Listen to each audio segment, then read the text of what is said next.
Hello，大家好啊！歡迎翻嚟我頻道啊！咁呢，我都好耐啦，真係冇拍過片同大家分享下自己嘅生活日常啦。咁係啦，大家見到我影住個廚房個星盤，咁啊見到有隻子弟喺度啦。咁今日呢條片呢，就專係為佢哋而設嘅。咁其實我先前養第一隻子弟嘅時候呢，大概都真係有2年咁滯㗎啦。咁嗰陣時咧，我都係揾呢啲咁嘅大嘅膠盒去養住佢哋啦。咁但係一樣嘢就話如果一隻嘅話就絕對冇問題啦，因為其實個空間都夠佢哋生活嘅，係啦。咁但係而家咧，我就經歷咗呢2年時間裏邊係不斷咁樣去揾隻乸翻嚟嘅。其實係咁，因為我先前我自己嗰隻係公嚟㗎，嗰隻咁係啦。經歷咗2年時間啦，咁就終於揾咗隻乸翻嚟啦。咁就但係隻乸個 size 咧就比隻公係大少少嘅，咁都冇問題係啦。因為其實隻乸翻咗嚟我屋企咧都已經係有接近個半月㗎啦。咁我一開波都冇將佢哋隔開嘅，咁就都係將佢哋韞喺呢個兜度相處啦。咁最多都係俾個假石佢哋，咁又匿一匿，或者係啦。如果真係要打嘅時候，就起碼有個地方匿先啦。咁好啦，個零月裏邊嘅相處咧，咁就發覺食嘢，佢哋食嘢又唔會爭啦，因為其實我放嘢食俾佢哋都放得充足嘅。咁係啦，就冇打交啦。咁又生活上就係啦，就冇乜問題。咁但係我就會覺得一樣嘢就係始終呢一個盒咧個 size 太細啦，對於兩隻嚟講。咁我決定咗就幫佢哋換一個盒。咁都係啦。咁呢個盒咧，其實我而家我都係會叫做係做試啤先啦，係啊。咁因為其實我都話啦，點解會揾隻乸翻嚟咧？就係大家都知啦，即係養親呢啲都希望我哋散到噶嘛。因為最早期嘅時候咧，其實我攞佢翻嚟嘅時候，我先前係養過一隻子地嘅牌 B 嘅，係有個師兄即係放俾我嘅，即係送俾我養嘅。咁我就養嘅時候咧，因為佢太細隻啦，其實係好似一個成年人嘅一隻手指甲咁大塊到嘅啫，係啦，嗰隻蟹仔。咁就好易死，係啦。咁佢俾咗我冇記錯，好似俾咗3隻，我都陸續相繼咁死咗啦，係啦。因為一嚟嗰陣時又冇經驗養呢啲啦，二嚟就太細隻啦，真係。咁又冇阿媽去帶住，咁就變咗係啦，有呢啲嘅問題啦。咁變相而家我就幫隻公揾咗隻乸翻嚟啦，終於都。咁大家可以睇一睇，我擺近少少先嚇，係啦。擺鬆翻落少少先，拉低係啦，就係咁樣啦。而家咁呢隻咧就養開嗰隻公嚟嘅，係啦。另外呢隻大少少咧，呢隻就係乸嚟嘅。咁佢哋一齊生活都冇乜問題啦，係啦，喺個兜度，因為其實食嘢方面真係我放得係好充足㗎啦。基本上我用呢個兜裝啲糧俾佢哋食，都3日到啦，係啦，3至5日到咧，我就擺一次俾佢哋食嘅。咁餵佢哋食之前咧，我都會揾個鉗一啲蝦乾咁樣，一人一粒大粒咁樣俾佢哋嚼嘅。咁就係啦，相繼就好啲，就冇乜點打交，係啦。咁好，我拉翻長支腳先。喂。係啦，咁我尋日啦就終於揾，即係其實我呢段時間我都不斷係咁揾個新嘅盒去養住佢哋啦。咁我尋日就終於喺魚街嗰度咧就揾到個暫時我覺得係合適嘅一個盒，就係而家大家眼前見到嘅呢個 size 啦。咁佢個長度咧就〜其實呢度有寫嘅，我搬高少少先嚇，係啦，呢度佢有寫嘅，就係呢個 size 嚟嘅，係啦。咁我就覺得都 OK，咁所以我就暫時買咗先，係啦。咁當遲下有地方嘅時候咧，就再可能會整個靚少少啦，係啦。咁呢個 size 我就覺得兩隻咧亦應該 OK 嘅，係啦。咁同埋我都有問過有啲師兄，咁有啲師兄都有用嘅，咁佢哋就話呢一個盒仔咧，即係呢啲盒咧就佢哋住咧就會好啲，同埋我哋觀賞嘅時候咧都會係方便啲，因為佢始終係一個全透明嘅盒仔，係啦，咁個頂就係啦，就唔需要擔心啦，因為其實佢底即係嗰個高度咧都高啊。係啊，咁變相就算有啲攀爬位俾佢哋都好難會頂得到上嚟呢度，係啦。咁其實都係冇乜特別嘢，只不過都係用啲椰泥底去做一個底沙咁樣嘅物體咯，係啊。咁主要都係佢呢塊頂板咧，啲窿咧其實都好舊，係啊，我諗都係可能隔幾毫米就一個窿，幾毫米就一個窿，咁因為其實透氣方面又冇問題咯，係啊。好，咁我哋都係唔使太過煩啦。其實我先前咧都有用即係有開到啲椰泥嘅，咁但係就我諗個數量應該唔係好多。咁同埋而家個蟹仔群，我哋自己當初開咗個蟹仔群咗個 WhatsApp 群啊，或者係 Facebook 群咧。咁就多咗好多新朋友去養啲按摩蟹啦，係啦，或者係啲陸蟹、其他蟹類嘅品種都有啲朋友仔去玩嘅，咁就係啦。咁就我嘗試都係喺度分享下啦，因為其實叫做多咗人問嘅時候咧，就變相可以係簡單少少去類似一個開箱嘅形式咁樣去拍條片，即係話俾啲新朋友聽，究竟如果你有隻或者有一啲蟹仔翻咗嚟屋企啦，咁可以去點樣做咧？咁樣咯，係啦。咁其實玩得耐嘅朋友仔都知個叫做開一個缸個要啲咩材料啊，或者係剩啊，有啲配件俾到佢，其實大概都知㗎啦。咁都係嗰句，平有平養。貴有貴養，咁平嘅你可能其實好簡單，可能真係好似我頭先嗰個大嗰個盒啦，咁佢有細版咁，細版去大陸嗰啲叫人渣盒啊，係啊，咁你其實嗰啲所謂嘅人渣盒就好似我哋一個外賣嘅盒仔嘅啫，咁大嘅 size 其實都已經養到㗎啦，咁但係一樣嘢就話唔美觀咯，同埋叫做容易打交，如果成蟹嘅話，咁通常我哋用得嗰啲盒仔咧，通常都係可能有啲傷咗嘅蟹仔啊，或者可能係一啲媽咪蟹媽咪佢已經係抱咗蛋就嚟生得啦，咁就要將佢哋隔開，都係先至會用到嗰啲。咁其實你話調翻轉，可能一啲成蟹啊，有公有乸啊，成日嗰啲，其實我都唔係咁建議用嗰啲嘅。咁但係始終一樣嘢，香港地少人多啦，咁迫於無奈都要用啦，係咪？咁唔緊要嘅，咁有地方咪買過呢啲咁嘅盒咯。其實呢個都唔係好貴嘅，一個咁大 size 都講係120蚊啫，係啦。咁有啲可能再平啲嘅，咁我就唔介紹啦，係啦。因為譬如好似我頭先黑色嗰個盒咁樣，咁講緊都係幾廿蚊嘅啫，係啊。咁大少少，咁你又可以玩多少少嘢啦。咁呢個就係啦，120蚊，咁就見仁見智啦。咁大家都可以有地方可以買咯，係啊。我自己會覺得咁樣咯。咁椰泥我哋已經有啲係開好咗㗎啦，咁就唔夠先至後補啦，好嘛？咁都係車一堆落去，係啦，一盒呢啲盒仔就係所講嗰啲人渣盒啊，係啊，呢啲係細少少嘅。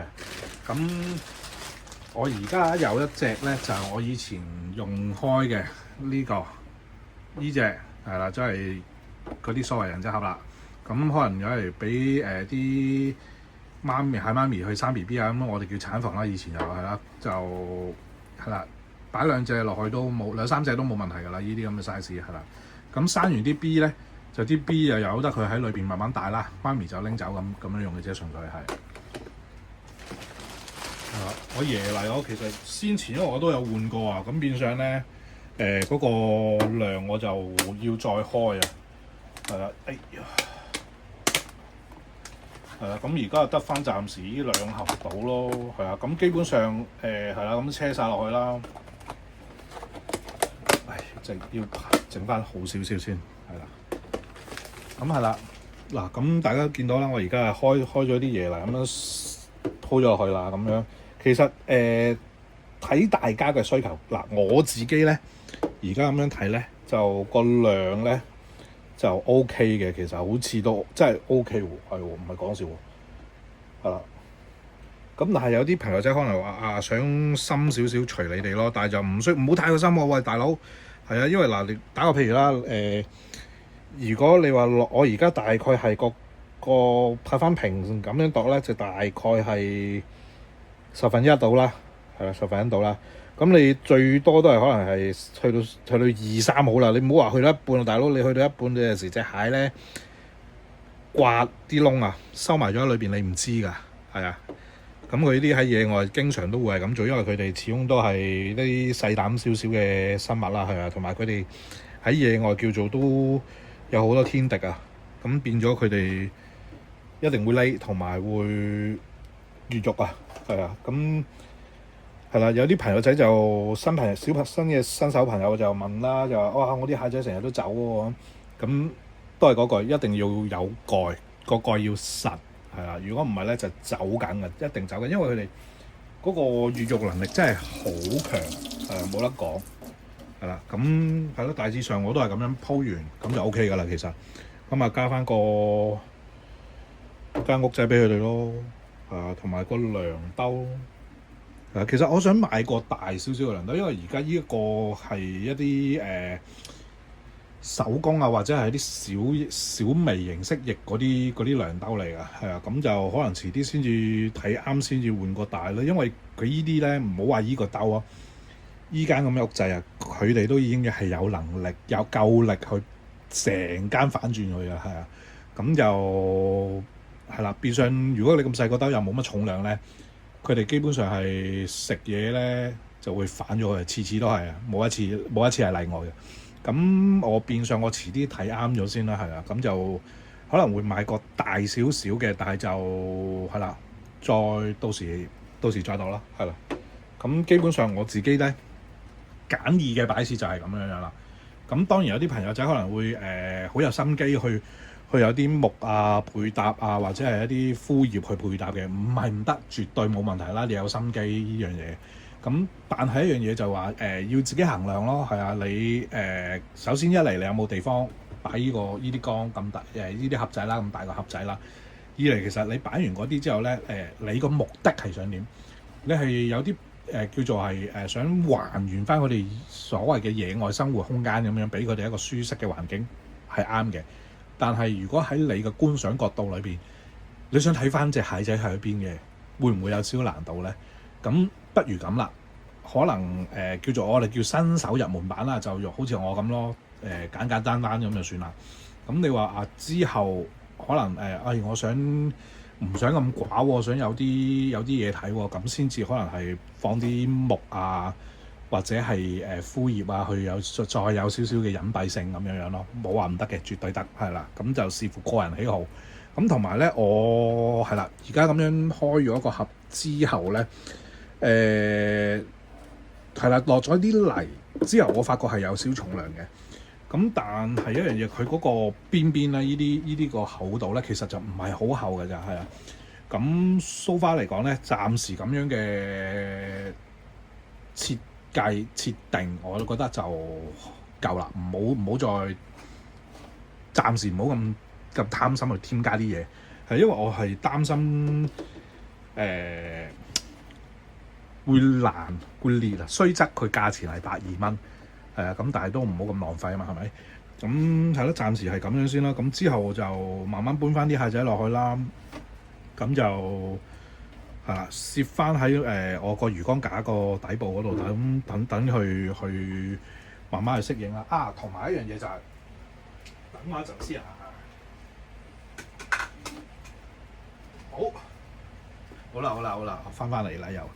咁咧因為啲椰泥我先前開咗啦，咁其實我頭先摸過，咁都有濕嘅，咁但係我哋落翻啲蟹仔之前，盡量咪再用啲工具去整翻濕少少啲泥咯，因為佢哋始終都要換殼。其實我之前嗰隻公咧都已經換咗2-3次殼噶啦，咁就係係啦，俾咗啲殼咧，剩咗啲殼就送咗俾個朋友仔啦。咁佢有玩開啲標本嘢，咁就係啦，佢有砌個標本啦。咁亦都有送咗俾阿 Miss 啦。咁佢又有啲同事又係可以做到標本，咁可以做啲標本俾啲小朋友去有個認知咁樣咯。係啊，咁就黐濕咗啲嘢嚟之後就 OK 噶啦。咁之後就慢慢放翻啲蟹仔入去啦。咁我自己通常咧放我哋入去咧，我就揾工具嘅，因為我唔想整親佢哋蝦。因為其實佢哋而家咧喺嗰個星盤嗰度咧，其實都好驚嘅，係啊，好驚啊！咁變咗咧，我又唔想嚇親佢哋啦。咁我就揾啲工具將佢哋安置翻落去咯。係啦，咁我自己通常就揾翻個蓋。係啦，揾翻先前嗰啲蓋大個少少嘅，咁就接佢哋上去咯，兜住佢哋咁樣慢慢即係放翻佢落去咯，係啊，咁樣其實佢哋就雖則都驚，但係就應該就會安全少少嘅，係啦，咁佢哋又安全，你又安全下，因為始終你唔知佢哋會唔會突然間一嘢就騎埋嚟噶嘛，係啦，咁就咁樣放翻佢哋落去。